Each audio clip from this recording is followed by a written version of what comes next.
L'église de Notre-Dame de la Grotte. L'église de Notre-Dame de la Grotte se trouve à proximité de la paroi nord, approximativement au milieu du monastère. En face de la porte principale est un petit jardin. De l'extérieur, nous descendons plusieurs étapes au porche voûté qui contient la porte de l'église et à côté de laquelle est une mosaïque de la Vierge Marie portant Jésus.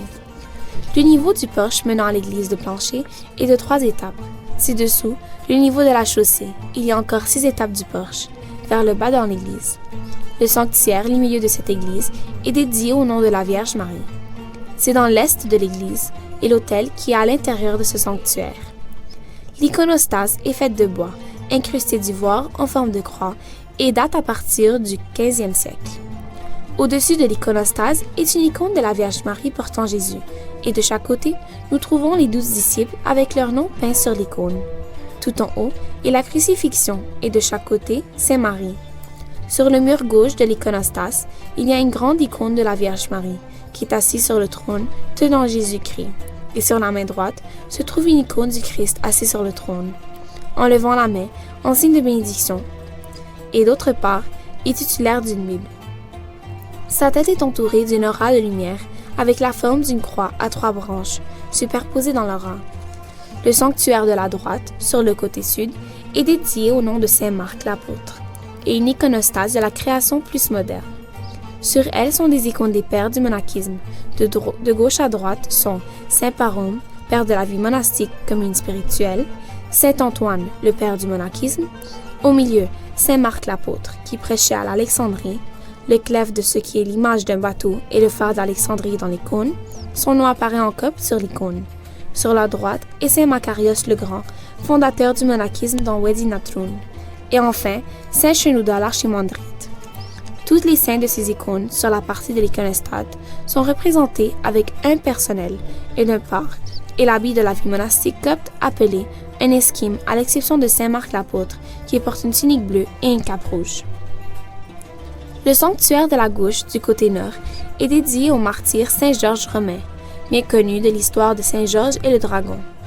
En regardant les icônes ici, de droite à gauche, sont le martyr Saint Abanoub et Saint Mina martyr et Miracle Worker.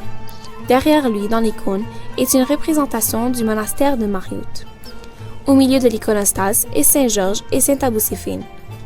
L'icône suivante est celle de la chasse martyr Saint Demiana et les 40 Vierges. Toutes les icônes de l'iconostase, ce sont des martyrs et leurs noms sont décrits sur chaque icône en arabe et en copte. Dans le chœur, sur le mur en face du sanctuaire de Saint-Georges, est relativement nouveau cabinet reliquaire qui comporte 2 sections. La première section contient les reliques de Saint Jean-Cama le prêtre, dont les reliques ont été amenées ici par des moines venus du monastère après le monastère de Saint-Jean-Cama qui a été détruit au XIIIe siècle.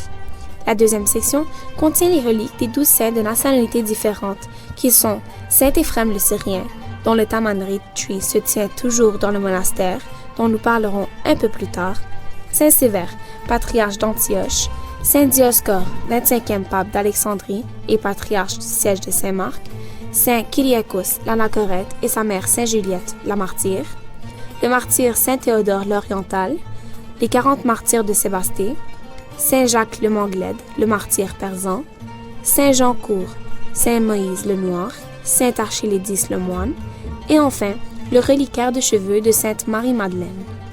Il y a une icône de la Vierge Marie portant Jésus, avec 3 anges formant un parapluie au-dessus de sa tête, et en dessous d'elle est Saint Jean-Baptiste. Maintenant le pied de Jésus-Christ, qui nous rappelle le verset de l'Évangile de Saint Jean, chapitre 1, verset 27. « Il est celui qui vient après moi. Les bretelles de ses souliers, je ne suis pas digne de délier. » Le mouton est un rappel de ce que dit Saint Jean-Baptiste de Jésus-Christ, et repris dans l'Évangile de Saint Jean, chapitre 1, verset 29. « Voici l'agneau de Dieu, qui ôte le péché du monde. » Sur une icône de Saint-Élie, nous trouvons de petites images de Jésus-Christ et de la Vierge Marie au-dessus de l'image de Saint Élias.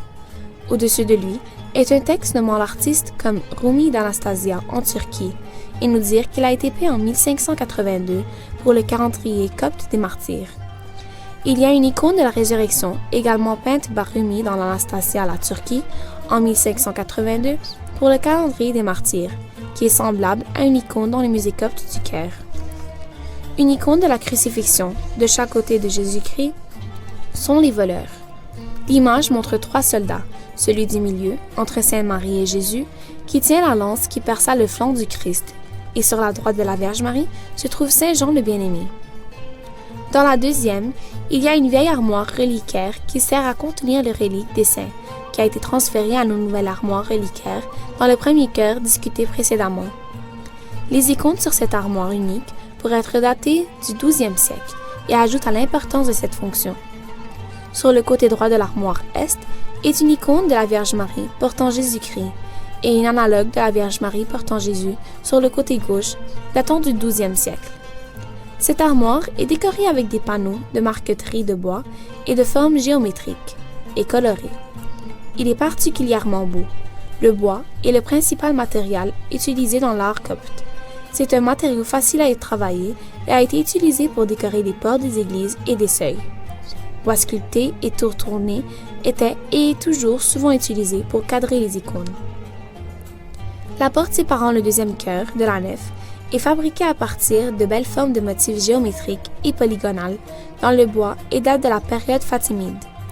Ce qui distingue ces portes est qu'elles sont décoratives, ne portent aucune inscription. La porte se compose de 6 mètres de longues feuilles.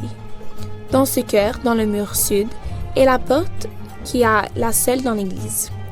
Il y a plusieurs icônes en circulation sur les murs des chœurs, mais ils sont modernes.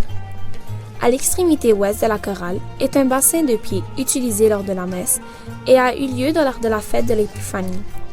Le bassin, situé dans l'église syrienne de Sainte-Marie, est utilisé pendant la messe 2 fois, Pâques sur jeudi et au cours de la messe de la fête des apôtres. Au sommet de la paroi ouest du 3e chœur, il y a 3 morceaux de marbre, chacun inscrit par une lettre. Chacune des lettres est un symbole représentant un aspect de la théologie chrétienne. Celui du milieu est Phi, qui représente Dieu. Celui sur la gauche, vers le nord, est l'alpha, la première lettre de l'alphabet grec, et à l'autre droite, sur la partie sud du mur, est oméga, la dernière lettre de l'alphabet grec. Ces 2 dernières lettres signifient que Dieu est le commencement et la fin de toutes choses. Cette chorale a également une grande collection d'icônes modernes, de martyrs et de saints. L'église, qui a été construite au 9e siècle, a été nommée en raison de la grotte secrète dans l'église. Il peut être atteint par une porte secrète dans le mur du sanctuaire nord et a été utilisé par les pères et les moines lors des attaques berbères. Il y est toujours là aujourd'hui.